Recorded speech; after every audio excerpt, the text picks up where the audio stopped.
Continuamos, tercer y último bloque de salud y bienestar, y les estuve adelantando de que vamos a estar hablando un poquito de la salud femenina porque hubo un descubrimiento que marca un antes y un después en la ciencia y en la forma de ver nuestra salud.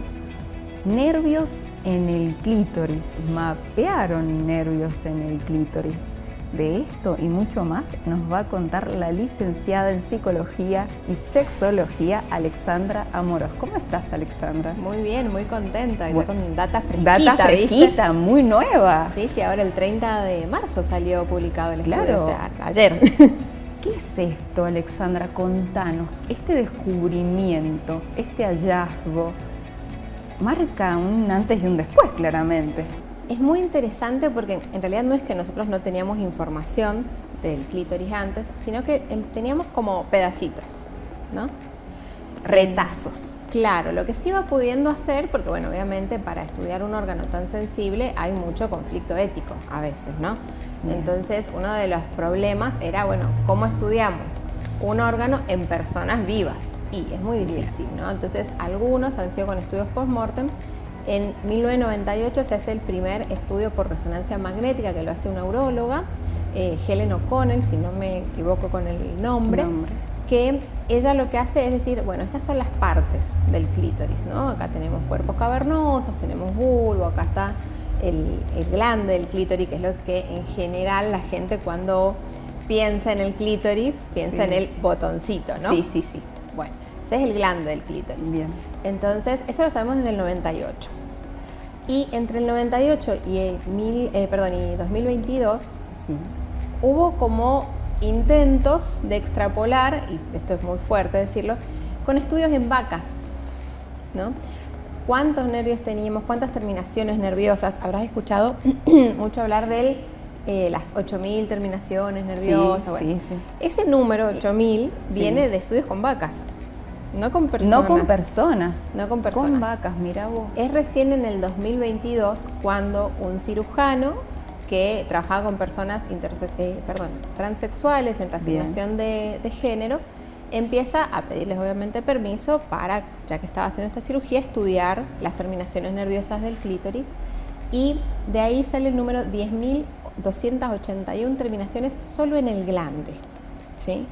O sea, solamente lo que vemos del clítoris son 10.281 terminaciones lo que vemos nerviosas. Del botoncito. Claro, lo que normalmente vemos en el botoncito. Exactamente. Para que tengamos una idea, el glande del pene tiene más o menos 4.000 terminaciones nerviosas. Bien. Y la yema del dedo tiene unas 2.000, como para que pensemos en la sensibilidad que tiene. O sea, 6 veces más sensible que un dedo. Sí. ¿No? Entonces, ¿qué pasa ahora en 2026? Este descubrimiento que se llega este año después de tantos años. Después de tantos años y después de 30 años de ya saberlo sobre el pene. Que no es un dato menor, es un dato ¿no? menor, claro. Porque después sale, nunca falta quien dice, no, pero eso es mentira, que a las mujeres no se las estudia, no sé qué. No, a ver, datos. Sí, ¿no? sí. Y en esto de 2026, ¿qué es lo que pasa? Empiezan a usar una técnica por rayos X con acelerador de partículas, que no me pidas el nombre porque no me lo voy a acordar, y por tinción, y empiezan a ver todo lo que está detrás del hueso púbico, y de otras partes, que era bastante inaccesible por tomografías, por resonancia, más porque estaba el hueso. Y ahí empiezan a ver que el complejo nervioso del clítoris tiene más forma como de arbolito, ¿no? Como de las raíces de un árbol. En donde si nosotros tenemos acá el hueso, ¿no? Sí. Toda la parte interna trasera del hueso está inervada por un montón de terminaciones, y también lo que hace tanto al monte de Venus, que sería lo que nos tapa la bombacha, bien, ¿sí? Y el glande está cubierto por un capuchón, ¿sí? Por una pielcita. ¿Sí? Esa pielcita se llama capuchón. Ahí también llegan terminaciones nerviosas, y se también estudia lo que es el nervio dorsal, el nervio labial posterior, que esto vendría a ser justamente en los labios de la vulva. También hay otros nervios específicos que tienen terminaciones nerviosas. Entonces empezamos a tener un montón de información muy, muy específica, ¿no? Bien. Del glande se desprenden 5 troncos nerviosos, después tenemos este otro nervio que te decía de los labios, empezamos a ver que la piel también está inervada, ¿no? Por el clítoris, por el complejo nervioso del clítoris. Entonces, claro, ya empezamos a pensar, por ejemplo, si hay una intervención estética, si hay una intervención durante un parto, si hay una intervención a lo mejor también hasta en una cesárea, ¿no? Sí. Si pensamos en nuestras abuelas, el daño que habrá hecho el fórceps. Bien, ¿no? bien. Porque obviamente es muchísimo más complejo, muchísimo más grande el complejo nervioso del clítoris y a lo mejor en intervenciones médicas se ha dañado esos nervios y no lo sabíamos. Y no lo sabíamos. No lo sabíamos. A ver, estas mujeres que ya han sido mamá y luego de eso tal vez han tenido alguna molestia o algo, no lo sabíamos, lo estamos descubriendo ahora. ¿Y qué representa este hallazgo en el campo de la sexología? Bueno, en el campo de la sexualidad estamos todos locos. Sí. ¡Ah! Información que tenemos. Sí. Y muy contentos porque lo que nos acerca es a entender la anatomía del placer, ¿no? A entender que cuestiones que nos relataban nuestras pacientes, nuestras consultantes, de repente ahora tenemos como este respaldo, ¿no? Claro. Mira, era por esto, ¿no? Porque las mujeres o las personas con vulva suelen disfrutar más estar en posiciones en donde se frota esta vulva. Bien. ¿No? Porque en general prefieren las posturas de estar arriba, ¿no? Porque los juguetes sexuales también están diseñados como están diseñados, porque es el boom del succionador de clítoris. Ahora empezamos a tener como ese respaldo. Unir un montón de capas. O sea, como un efecto dominó. Sí, ¿no? Sí. Y eso la verdad que es maravilloso. Y también creo que nos acerca a las mujeres a ver que cada vez hay más mujeres estudiando los cuerpos de las mujeres, porque este descubrimiento fue de una mujer. Fue de una mujer. Claro, la doctora Yu Jung Lee. Seguramente lo pronuncié muy mal, pero bueno, ella es quien lidera el equipo de la Universidad de Medicina de Ámsterdam y hace todo este descubrimiento. ¿Por qué crees que tardaron tanto en descubrir esto? Porque, a ver, vos me estabas comentando y me decías de que ya estaba visto en la parte íntima, digamos, del hombre, y ahora, después de años, pero muchos años, recién pudo darse el hallazgo en el cuerpo femenino. Bueno, hay muchas razones. Primero que en general los sujetos de estudio en el campo de la medicina son varones, ¿no? Y después, bueno, algo con lo que luchamos en un montón de lados. Sí. Por ahí sí se puede entender. Claro, ese es un factor fundamental. Sí, el principal puede ser también. Sí, pero bueno, la ciencia está financiada, ¿no? Sabemos que quienes financian a la ciencia tienen intereses detrás de estos financiamientos y en general, bueno, son varones, ¿no? De hecho, hay incluso hasta cuestiones con respecto, por ejemplo, a los ataques cardíacos, al Alzheimer en mujeres, el autismo en mujeres, que, bueno, son totalmente diferentes las formas y recién también lo estamos viendo ahora, ¿no? Bien. ¿Por qué? Porque hay más mujeres haciendo ciencia. Eso por un lado. Sí. Y por otro lado también porque es bastante más anatómicamente difícil de estudiar un órgano que es interno a un órgano que es externo. Claro. El pene está hacia afuera, es mucho más fácil, se pueden hacer un montón de estudios mucho más sencillamente a nivel pragmático, ¿no? Que en una vulva, que es, como decíamos recién, está el hueso del pubis, que estaba tapando mucho de lo que era la anatomía del clítoris, las distintas técnicas que teníamos antes eran más limitadas. Bien. Entonces, bueno, todo se ha ido juntando, pero sobre todo la financiación, ¿no? Claro. ¿Quién financia qué? Claro. Y a partir de este descubrimiento, vos como sexóloga, ¿crees que debe cambiar la educación sexual? Mirá, yo creo que la educación sexual, y esto no es solamente lo que creo, es lo que la evidencia nos ha demostrado, cuando hablamos de placer, llega mucho más fácil el mensaje, ¿no? Bien.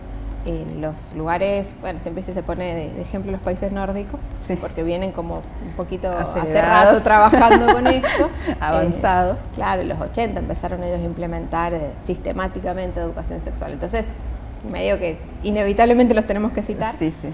Y lo que ellos han visto es que justamente la educación sexual centrada en el placer hace que sea más fácil para las personas incorporar los métodos anticonceptivos, la idea de consentimiento y demás. Entonces, bien, ahora empezar a hablar en los libros de anatomía, en las escuelas, en las universidades, de todo este nuevo descubrimiento, que obviamente se ha salido hace menos de un mes, va a llevar su tiempo que llegue a las escuelas y demás. Y desmitificar creencias erróneas también. Totalmente, totalmente, porque si hay algo que está lleno de mitos todavía es la sexualidad. Es la sexualidad, claro. Y esto, a ver, ahora que se descubre, ¿no?, que por esto le pasaba a ciertas, o le pasa a ciertas mujeres tales cosas. ¿Crees que hay que entrar como en ese campo, en cada mujer, a analizarlo con mucha más profundidad ahora? Yo creo que sí, y creo que también va a replantear todo lo que es a la medicina ginecobstétrica, ¿no? Sobre todo la obstétrica. Se actualiza. Se actualiza. O se debería de actualizar en realidad. Si sí, no... sí. Y bueno, y la estética genital también, que bueno, podríamos debatir mucho al respecto, pero sabemos que hay muchas mujeres que eligen hacerse intervenciones en su vulva. Y bueno, hay que ahora ser más cauteloso porque quizás ahí justo que vos estás por inyectar no sé qué, hay algún nervio que, ¿no? Y lo interesante también del clítoris es que el clítoris no envejece, entonces la potencialidad de placer existe durante toda la vida. Bien. Los tiempos cambiarán, las formas de estimulación cambiarán, no siempre nos gusta lo mismo, pero esto también nos ayuda a pensarnos a nosotras mismas desde otro lugar. Y por eso me parece también tan importante divulgar estos resultados, ¿no? ¿Y desde esa mirada crees que podemos prevenir muchos daños? Espero que sí, porque obviamente que una vez que hay un bisturí por algún lugar, no siempre se puede volver atrás, ¿no? Entonces creo que hay una responsabilidad ética también ahora con respecto a ver qué intervenciones, cómo se van a hacer en las vulvas, cómo a lo mejor se van a replantear los partos. También ya esto no sucede mucho en nuestro país, creería que no sucede, pero no puedo decir que no sucede así con certeza, el tema de la mutilación genital femenina, ¿no? Que en países de África y algunos países de Medio Oriente es bastante común. Entonces pensar que se pueden reconstruir nervios, que a lo mejor, vamos a decirlo poéticamente, no se pierde la esperanza, ¿no?, de seguir sintiendo placer a pesar de haber sufrido estas prácticas, también es un campo muy interesante que se empieza a abrir. Bien, y pensando en la vida cotidiana, ¿qué rol cumple el autoconocimiento del cuerpo en la salud sexual integral? Mira, el autoconocimiento no solo del cuerpo, te diría también de las mentes, de la fantasía, de las emociones, ¿no? El autoconocimiento es todo, ¿no? Pero con respecto a lo vulvar, esto que hablábamos un poquito recién, de las pacientes te describen cosas. Sí, obviamente, la experiencia que viven, lo que sienten y sí. Claro, y eso que describen, creo que el punto es entender que no te lo estaban diciendo porque sí, ¿no? Y ¿no?, como mujer también validar esas sensaciones que a lo mejor dices, che, pero a mí yo prefiero que me toquen acá, que me hagan así, que qué sé yo. Y de repente a lo mejor te encontrabas con un profesional de la salud que no está formado, porque uno no puede ser todólogo también, digo, no podemos saber de todo. Todo, claro. Y te decía, no, pero eso no te tendría que pasar. Y ahora resulta que tiene sentido lo que te pasaba, ¿no? Entonces me parece que eso también está buenísimo. Bien, y desde tu experiencia como profesional, como sexóloga, ¿existen todavía tabúes con respecto a esto en la consulta? Sí, no solo tabúes, sino todavía hay como mucha información cruzada, te diría, ¿no? Por un lado, un bombardeo desde las redes sociales de qué es lo que se supone que tenés que hacer, sentir, cómo, cuándo, dónde. Lo que consumimos todos y de lo que estamos rodeados la mayoría del tiempo. Totalmente, y a eso el cruce con todo lo que te enseñaron o desde tu casa o desde la religión que profeses o desde los distintos miedos, ¿no? Porque por ahí yo me acuerdo cuando hablaba con mi abuela, me dice, no, porque dicho por los médicos, mi abuela tiene 87 años, ¿no? Mi amor. Nona, si me estás viendo, perdón por divulgar esta información. La queremos a la abuela de Alexandra. Pero ella me decía, no, porque los médicos te decían que vos la primera vez no te podías quedar embarazada, ¿no? Y eso sabemos que es un recontra mito. Sí. Pero bueno, tenemos generaciones de mujeres Sí. criadas con información errónea, muchos médicos y médicas que a lo mejor por sus especialidades, lo que fuere, no han accedido a esta información, colegas Bien. psicólogas también, digo, no es una cuestión exclusiva de la medicina, y porque yo insisto, no podemos ser todólogos, entonces así como yo no voy a atender una infancia porque yo no estoy formada para trabajar con niños, Con lo niños. mismo pasaría con cualquier otro de estos temas, ¿no? Bien, ¿y esto cómo impacta en, esta información cruzada, estos tabúes de los cuales estamos hablando, cómo impactan en nuestro bienestar emocional, en nuestros vínculos que tenemos, no sé, ya sea, pareja, no pareja? Sí, no importa la estabilidad. Claro, no importa el título. Sí, en nuestras relaciones. En nuestras relaciones.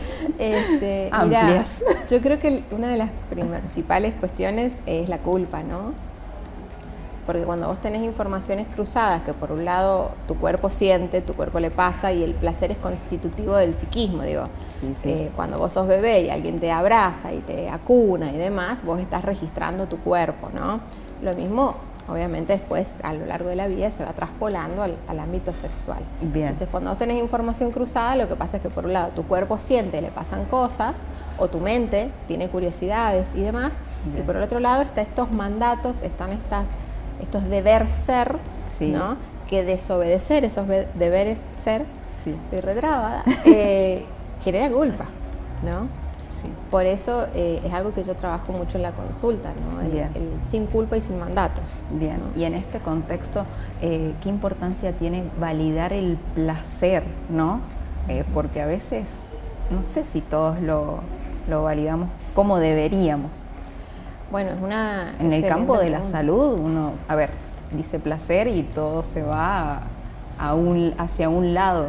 No sé si debería de ser así siempre. Yo creo que en el campo de la salud es parte de nuestro cuerpo y deberíamos de darle la importancia como le damos a todos nuestros órganos y demás. Totalmente, porque además el placer cada cual lo vive como Obviamente. le guste, ¿no? Pero como te decía recién, es constitutivo de la salud mental. O sea, si yo estoy en bienestar, voy a tener una vida un poquito más feliz, ¿no? Bien. Y eso nos ayuda a todo. Más allá de, obviamente, que hay contextos y contextos, personas y personas y demás, Sí. ¿no? Pero por otro lado también creo que es una pregunta que en general no aparece en los consultorios, ¿no? O sea, vos vas a, no sé, a tu médico clínico de cabecera, Sí. y yo no sé si te pregunta, che, ¿cómo estás disfrutando de la vida? ¿Qué estás haciendo para sentirte bien con vos misma? ¿Estás ahora en una relación con alguien? Bueno, ese alguien, ¿cómo se llama? ¿No? Siempre preguntar el nombre y no asumir que la persona es heterosexual, por ejemplo. Bien. ¿No? Sí. Bueno, ¿cómo se llama esa persona? Tanto. Ajá, bueno, ¿y qué onda? ¿Cómo te estás llevando? ¿Notas algún cambio?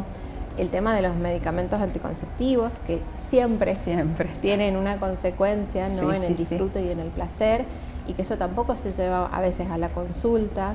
Entonces, todo tiene que ver Lo con todo. recomiendan nada más directamente. Mucha gente sí, o también se busca, ¿no? Desde la practicidad. No. Entonces, a lo mejor para vos es muy práctico tomar pastillas, pero después en estudios longitudinales se ha visto que el consumo ininterrumpido por X cantidad de años, que era bastante grande, por 7, 15, 20 años, atrofiaba el clítoris. ¿No? Porque lo que hace la pastilla es reconfigurar neurológicamente, no va al ovario directo. Al ovario, claro. ¿No? Entonces, estamos teniendo cada vez, por suerte, más información, y eso nos permite tomar decisiones más sanas, de acuerdo a lo que cada una quiera, ¿no? Pero insisto, es una pregunta que tiene que empezar a aparecer en los consultorios. ¿Estás disfrutando de tu vida? ¿Estás disfrutando de tu vida sexual? ¿Tenés relaciones con quién? No, bueno, también puede aparecer, ¿no? Yo la verdad que soy una persona sexual y vivo feliz así, bueno, listo, perfecto, no patologizarlo tampoco, ¿no? Bien. Entonces creo que se nos empiezan a abrir estos interrogantes a nosotros como profesionales, de decir qué lugar nosotros le damos al placer en la consulta, para de ahí habilitar a la persona que viene a que hable de eso. Y hablando de esa información y mirando hacia adelante, a partir de este avance, ¿crees que falte algo que se visibilice? Yo creo que siempre nos van a faltar cosas, ¿no? Por suerte la ciencia está viva y avanza, Bueno, claramente siempre faltan cosas. Después de años se pudo llegar a esto, ¿no? Sí, y durante muchísimo tiempo directamente se obvió, o el manual más famoso, que es el Grey's Anatomy, sí, ¿no? Que después hizo la serie, ¿no? Sí. Pero el Grey's Anatomy directamente obviaba y creo el clítoris. que muchos conocen ese manual a raíz de la serie y antes no tenían conocimiento de la serie. Es muy probable. Es muy probable. Sí, sí.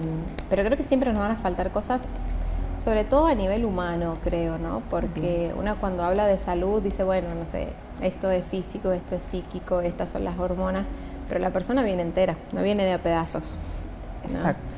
Entonces, una quizás a modo didáctico dice, bueno, estos son los nervios, esto es no sé qué, esto es no sé cuántos, pero la realidad es que la consulta viene una persona entera y hay que entender su contexto social, su contexto económico, su contexto habitacional muchas veces también, ¿no? Con quién vive, con quién no vive, cómo vive, Bien. ¿no?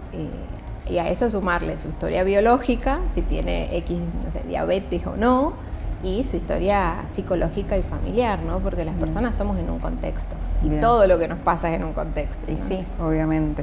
Bueno, para ir cerrando de este tema tan importante, porque es importante, ¿crees que es importante hablar de sexualidad, de esta información de la sexualidad sin prejuicios? Pero por supuesto, y yo creo que quienes venimos en esto En hace esto, rato, sí. siempre Es lo lo hemos que dicho, buscan. ¿no? Claro, porque digo, no todas las personas pueden acceder a una consulta por los costos, por la Exacto. practicidad, por lo que fuere. Entonces, mientras más personas estemos divulgando sobre esto, más amigable le vamos a hacer la vida a mucha gente que a lo mejor no puede pagar la consulta, y creo que es un lugar muy empático la divulgación, ¿no? Creo que la divulgación sí. tiene una responsabilidad ética y social muy importante. Exacto. Muchísimas gracias, Placer. Alexandra, por este tema tan importante y del cual a veces evitamos hablar por los tabúes que existen, por el pudor, por la vergüenza a veces. Así que es muy importante el tema que nos trajiste hoy. ¿Dónde Encantada. pueden consultar por si alguien anda buscando? Porque tampoco son muchos. No tengo tanto conocimiento, pero yo creo que tampoco son muchos. Yo no conozco muchos sexólogos, así que si alguien necesita consultar, ¿te puede encontrar dónde? En mi Instagram es el primer lugar donde me van a encontrar, que Bien. estoy siempre divulgando y activa, que es @alexandra.amoros, y Bien. así me encuentran en todos lados. De ahí pueden entrar a la página, ver los programas, el material Bien. y sacar consulta también. Bien, ¿la consulta es presencial, virtual? Las dos. Las dos, Las ambas. dos. Bien, bueno, ahí tienen, el Instagram está en pantalla, @alexandra_amoros. Punto Punto amoros. amoros, ahí está. Bueno, está bien, yo lo estaba viendo mal nada más. Así que bueno, cualquier cosa pueden consultar. Muchísimas gracias, Ale. Un placer. Un placer. Hemos llegado al final del programa del día de hoy con este descubrimiento importantísimo para nosotras las mujeres. Muchísimas gracias por acompañarme en el día de hoy. Siempre les recuerdo nuestras plataformas, pantalla de Warpe TV, TDA 19.2, nuestro canal de YouTube, saludyBienestar.warpetv. Nos pueden seguir por vía Instagram como saludyBienestar.warpetv. ¿Quieren sugerir, opinar, proponer algún temita del cual quieren que hablemos? 264-417-1517, pueden enviarnos un mensajito. Finalizado el día de hoy, siempre les digo, de 12 a 13 horas, de lunes a viernes pueden acompañarnos, así que hoy será hasta mañana. Chau, chau.